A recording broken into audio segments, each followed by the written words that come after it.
I have these two images open on my screen. What I've done to make this a really easy process is they are the same orientation, they're the same size, same resolution. Everything's the same.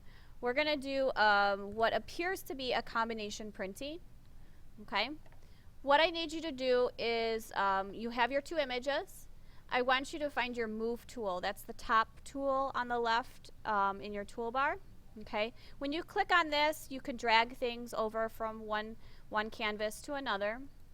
So what I need you to do is drag this tree image by clicking on the image itself, not the blue bar at the top, but clicking on the image itself and dragging and dropping it over to the other image. So you can see it's, you know, right on top there. When we go into our layers box, you'll see that our background image of tracks is still there and the tree image is on top. So that's why we can't see the tracks anymore, because this layer is on top. If we wanted to be able to see the background layer, we could just go to our opacity and turn our opacity down, and then you'll start to see the opacity of the tree is getting thinner, or you know, it's going to be less opaque, so more translucent, more transparent, and you'll be able to see the tracks image. So that's one way of kind of creating almost a combination printing. The other thing is, you know, from our blend modes where we were using those to blend certain changes to our images, you can actually use a blend mode on a layer.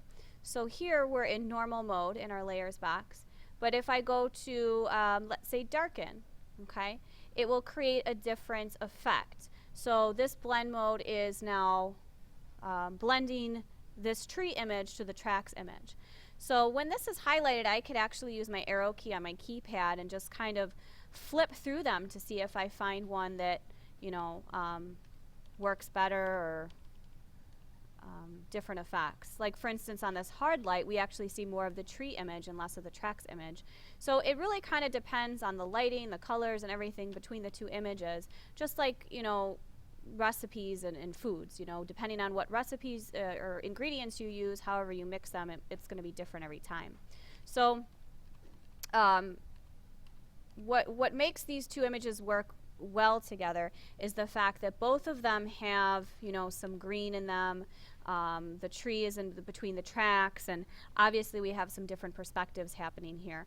But that could, if hopefully, lend its way into your concept. But this is just one way of showing you how to work with almost a double exposure.